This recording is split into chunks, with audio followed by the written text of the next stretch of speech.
में हमारी निगरानी समितियों ने बहुत अच्छा काम किया। डोर टू डोर सर्वे, हर लक्षण युक्त व्यक्ति को मेडिसिन उपलब्ध करवाना, अगले 24 घंटे के अंदर आरआरटी टीम के द्वारा उन सभी का टेस्ट कराना, ये सभी कार्यक्रम चलते रहे। आदरणीय प्रधानमंत्री जी का मार्गदर्शन, भारत सरकार का भरपूर सहयोग, कोरोना की दूसरी लहर को भी पूरी तरह नियंत्रित करने के बाद तीसरी लहर की जो आशंका व्यक्त की जा रही है उस पर हम लोग कार्य कर रहे हैं। खासतौर पर तीसरी लहर के बारे में जो आशंका व्यक्त की जा रही है, यद्यपि उसमें कोई सशंकित होने की आवश्यकता नहीं, किसी प्रकार की भयभीत होने की आवश्यकता नहीं,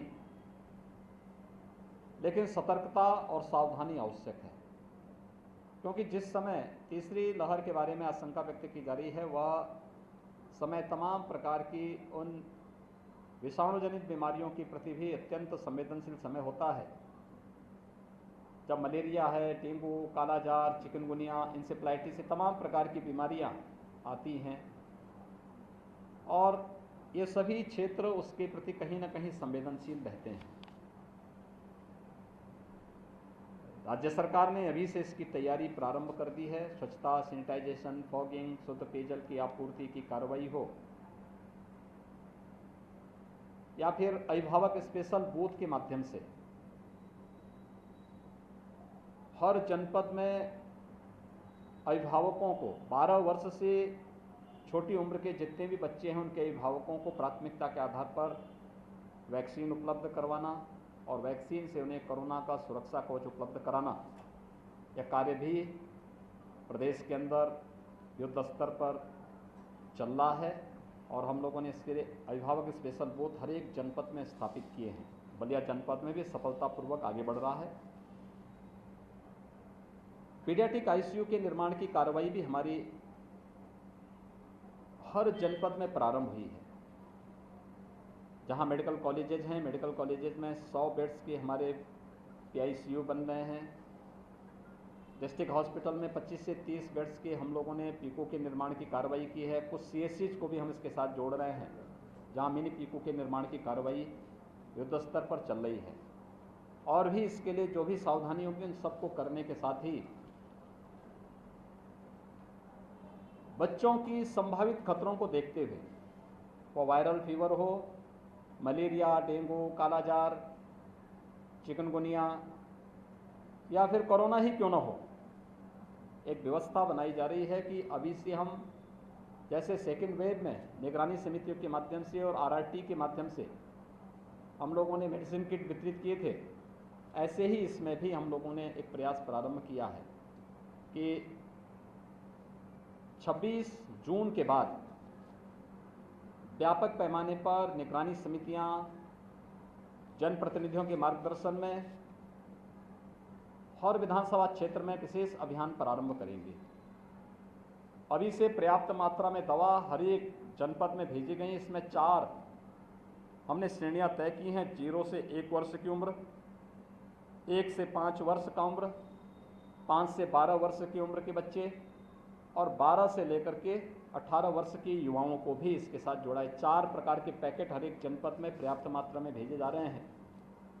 हमारी निगरानी समितियां डोर टू डोर सर्वे करके इस आयु वर्ग के जो भी बच्चे कहीं भी कोई लक्षण दिखाई देगा, फीवर है, सर्दी जुकाम है, उन्हें मेडिसिन किट उपलब्ध कराएंगे और अगले 24 घंटे के अंदर उनका फिर आरआरटी के माध्यम से टेस्ट करवाने की व्यवस्था। ये 4 प्रकार के कार्यक्रम हम लोगों ने अभी से अपना प्रारंभ कर रहे हैं।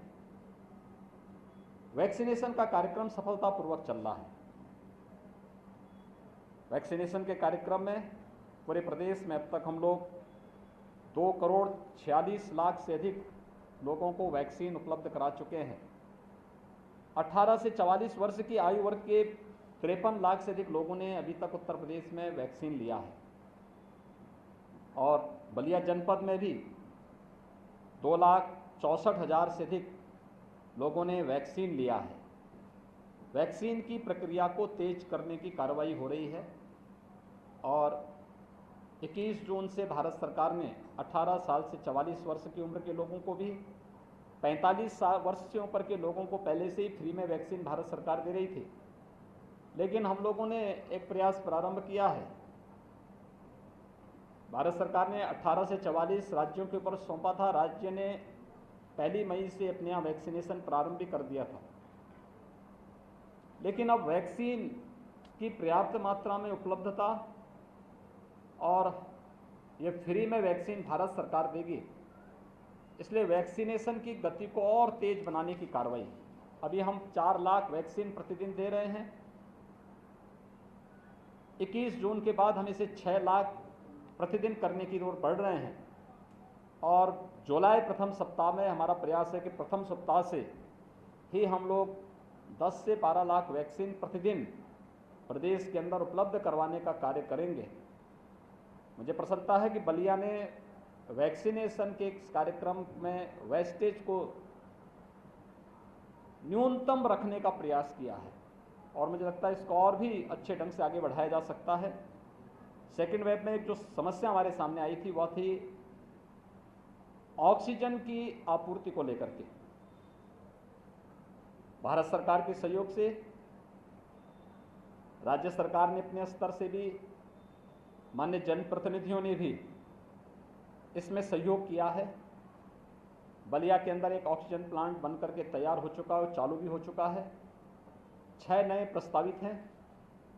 प्रदेश के अंदर वर्तमान में हम 431 ऑक्सीजन प्लांट या तो निर्मित कर रहे हैं। 100 ऑक्सीजन प्लांट हमारे स्थापित हो चुके हैं, शेष प्रस्तावित हैं और उस पर तेजी के साथ कार्य आगे बढ़ेंगे।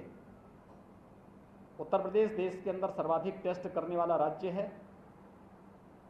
टेस्ट, ट्रीट एंड ट्रैक के इस माध्यम से हम लोगों ने मजबूती के साथ इस कार्यक्रम को आगे बढ़ाने का कार्य किया है। तो टेस्ट एंड ट्रीट के इस मंत्र ने कोरोना को नियंत्रित करने में काफ़ी सफलता प्रदेश को दी है और इसको हम निरंतरता प्रदान करेंगे। आपके माध्यम से मेरी अपील होगी जनता जनार्दन से कि वो टेस्ट करने से न भागें।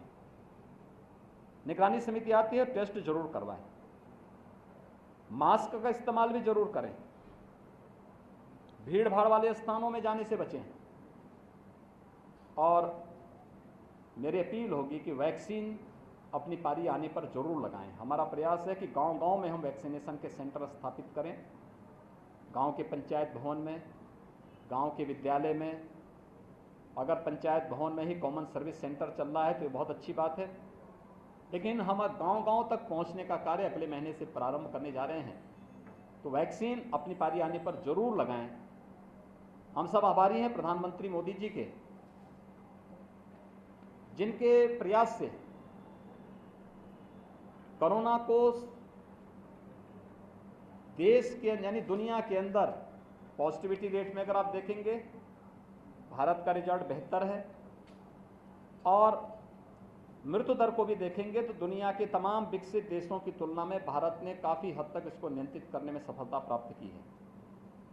लेकिन इस दौरान जनता के लिए, गरीबों के लिए, आम नागरिकों के लिए भी जो योजनाएं घोषित की हैं, प्रधानमंत्री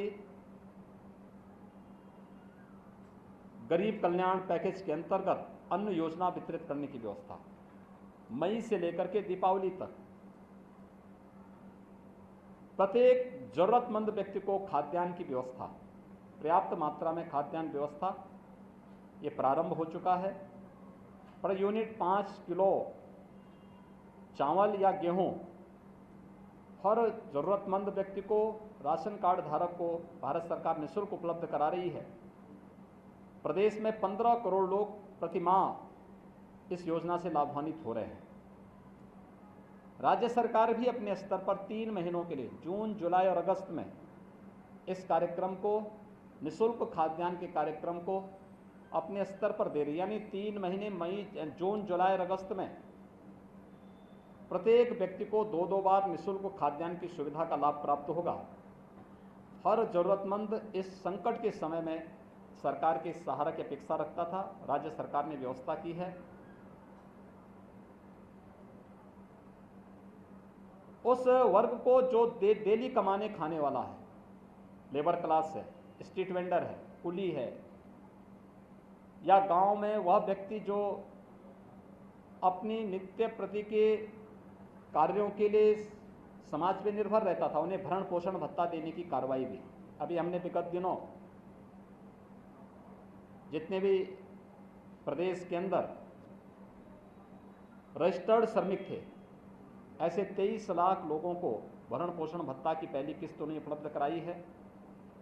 स्ट्रीट वेंडर या फिर परंपरागत जो हमारे कारीगर हैं, उन लोगों को देने की कार्रवाई युद्ध स्तर पर चली, वेरिफिकेशन की कार्रवाई चल रही है। बहुत शीघ्र उन्हें भी भरण पोषण भत्ता का लाभ प्राप्त होगा।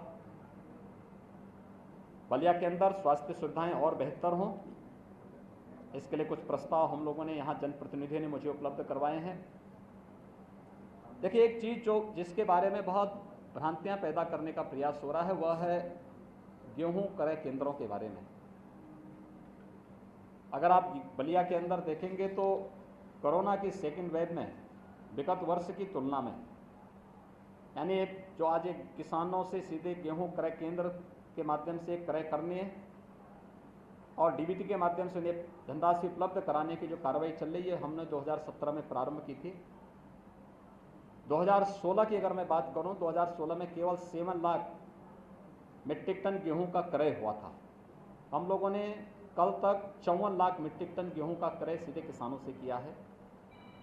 बलिया जनपद में 85,000 मीट्रिक टन से अधिक गेहूं का क्रय अब तक किसानों से हुआ है। अगर विगत वर्ष की तुलना हम करेंगे तो विगत वर्ष मात्र 48,000 मीट्रिक टन गेहूं का क्रय हुआ था, तो 48,000 की तुलना में काफ़ी आगे, काफ़ी ज़्यादा गेहूं का क्रय हुआ है। लेकिन फिर भी जिला प्रशासन से कहा गया कि जहां भी वो मंडी हो, जहां पे किसान के द्वारा लाए जाने वाली इस उपज को बरसात से बचाया जा सके, क्रय केंद्र वहां पर 22 तक सुचारू रूप से संचालित करें, जिससे हर एक किसान को इससे राहत मिल सके। किसान के हित के लिए, श्रमिकों के हित के लिए, स्ट्रीट वेंडर के हित के लिए, एक सामान्य नागरिक के हित के लिए सरकार पूरी प्रतिबद्ध तरीके से कार्य कर रही है। हम न केवल कोरोना के खिलाफ इस लड़ाई को जीतेंगे, बल्कि विकास की प्रक्रिया को तेजी से आगे बढ़ाते हुए जो स्वास्थ्य सुविधाओं को और बेहतर करने की दिशा में जो प्रस्ताव यहाँ पे हमारे जनप्रतिनिधियों ने उपलब्ध कराए हैं, सरकार उस पर गंभीरतापूर्वक विचार करते हुए उस कार्यक्रम को आगे करेगी। धन्यवाद।